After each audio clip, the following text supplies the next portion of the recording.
अस्सलाम वालेकुम नाज़रीन। Senior anchor person Nadeem Malik ने मौलाना तारिक जमील का इंटरव्यू लिया और उन्होंने मौलाना तारिक जमील से ये पूछा कि मुल्क को तबाह करने वाला इमरान खान है कि नवाज शरीफ। उन्होंने कहा कि मुल्क को तबाह करने वाली शहबाज सरकार और हमारी इस्टेब्लिशमेंट है। और बलूचिस्तान में होने वाले बस हमले को लेकर मौलाना तारिक जमील ने क्या कहा, ये नाज़रीन गुफ्तगू सुनते फिर माजी डिटेल आपके साथ। सर, पाकिस्तान के हालात जी और उस मेहरबान। बाबा फ़कीर की बात से ही आपसे शुरू करना चाहूँगा। क्या करना चाहिए हमें? अल्लाह ताला ने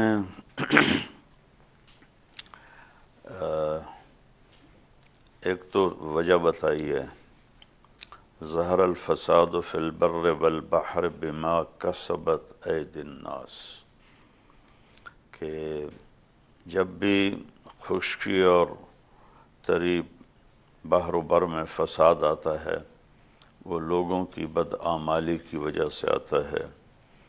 लियुज़ीक़हुम बअदल्लज़ी अमिलू, और वो अल्लाह आगे फरमाता है कि मैं कुछ थोड़ा उन्हें झटका देता हूँ, लअल्लहुम यरजिऊन, ताकि वो तौबा कर लें। तो किसी भी कौम या मुल्क के डूबने ज़वाल के जो असबाब हैं उसका ज़िम्मेदार कोई एक तबका नहीं होता, सिर्फ हुक्मरान नहीं होते, पूरी कौम उसमें ज़िम्मेदार होती है। और ये अल्लाह ताला की सुन्नत और मुहकम कानून है जो नाकाबिल तब्दील है कि जिस कौम में जुल्म होगा, झूठ होगा, बददियानती होगी, उनके हालात बिगड़ जाएंगे, अल्लाह उनको इज़्ज़त नहीं देगा दुनिया में। ईमान वाले हैं तो मौत के बाद भी इन बदआमालियों की पकड़ उसका कानून है, माफ़ कर दे उसकी मर्ज़ी है, और फिर वो जन्नत में चले जाएंगे।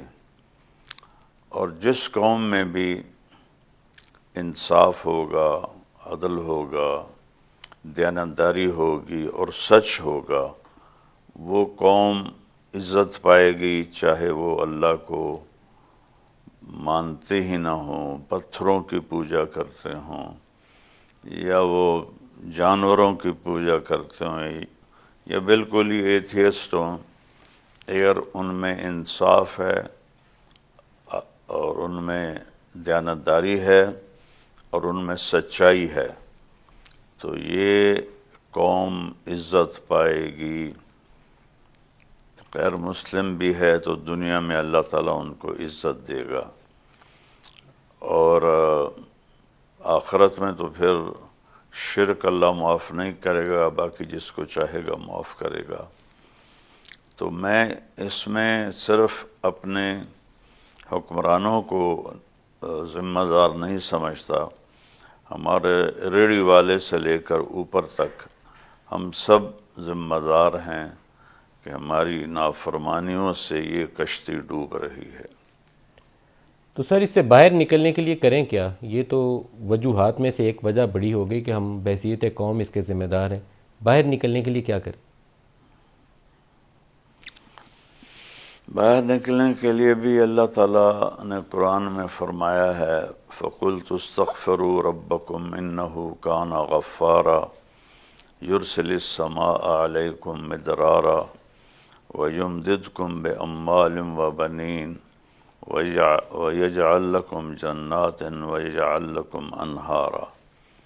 कि नूह अलैहिस्सलाम अपनी कौम से फरमा रहे हैं कि तुम तौबा करो, इस्तिग़फ़ार करो, अल्लाह की बारगाह में माफ़ी मांगो, तो तुम पर बारिशें बरसाएगा मौके पर, और तुम्हारी जान में, माल में, औलाद में बहुत ज़्यादा बरकत देगा, और तुम्हारे लिए खेतियाँ, बाग़ात और के बाबरकत अल्लाह ताला नमूने दिखाएगा, और तुम्हारे लिए दरियाओं के पानी को भर देगा और उनको तुम्हारे लिए मुसख्खर कर देगा। ये कुरान ने इलाज बताया है।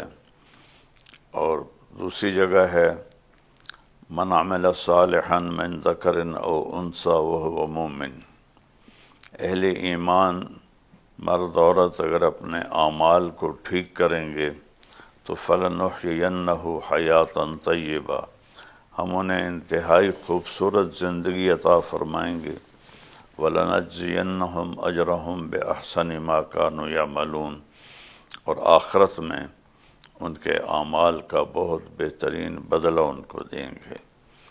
تو اس کا علاج تو ایک فرد سے شروع ہوتا ہے کہ ہر مرد عورت اپنی جگہ پر توبہ کرے اور اللہ کی طرف رجوع کرے۔ ہمارے سامنے بڑے بڑے چیلنجز نظر آتے ہیں۔ بولان کے اندر پوری ٹرین اغوا کر لی جاتی ہے اور ان لوگوں کو اتار کے مار دیا جاتا ہے۔ نوشکی میں ایف سی کی پوری بس ہے، اس کے اوپر حملہ ہو جاتا ہے۔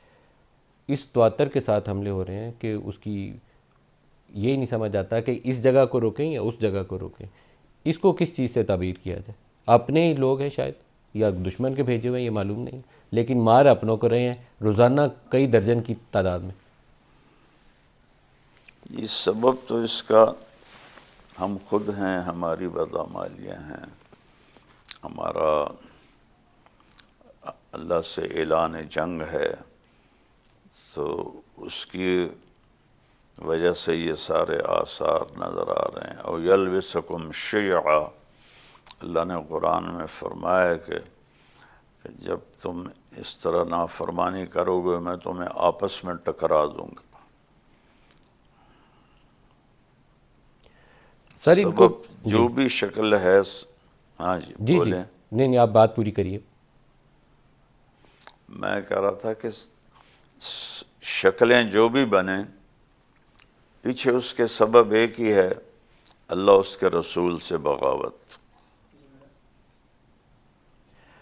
سر یہ پچھلے کئی سالوں سے پاکستان اس صورتحال سے نبرد آزما ہے۔ قومی سطح پر مختلف آپریشن بھی لانچ کیے جاتے ہیں، کبھی ضرب عضب کے نام سے، کبھی رد الفساد کے نام سے، ابھی عزم استحکام کے نام سے، لیکن وہ استحکام جو پاکستان کو چاہیے وہ نصیب نہیں ہوتا۔ تو کہیں ایسی کوئی کوتاہی، کوئی ایسی کمی ضرور موجود ہے کہ جس سے یہ جو فتنہ ہے، خارجی فتنہ، یہ تو حاوی ہے، ہمارے ہی ملک کے اندر خون ریزی ہو رہی ہے، اسی قوم کے بچے، عورتیں، سپاہی وہ شہید ہو رہے ہیں، لیکن ہم اس کو قابو کرنے سے باہر ہیں۔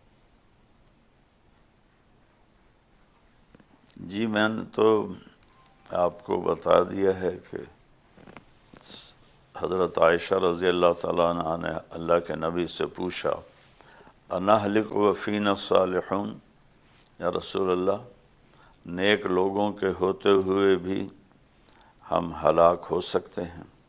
آپ نے فرمایا نعم اذا کثر الخبث، آپ نے فرمایا بالکل، جب نافرمانی بڑھ جائے گی اور بے حیائی بڑھ جائے گی تو اللہ کی طرف سے نظام ان کے خلاف چلنا شروع ہو جائے گا۔ وفینا الصالحون، یا رسول اللہ نیک لوگ۔ جی تو ناظرین، یہ تھی آج کی ویڈیو۔ امید کرتی ہوں آپ لوگوں کو ویڈیو اچھی لگی ہوگی۔ ویڈیو کے بارے میں اپنا فیڈ بیک ضرور دیجیے گا، چینل کو سبسکرائب کیجیے گا۔ ملتے ہیں اگلی ویڈیو میں، تب تک کے لیے خدا حافظ۔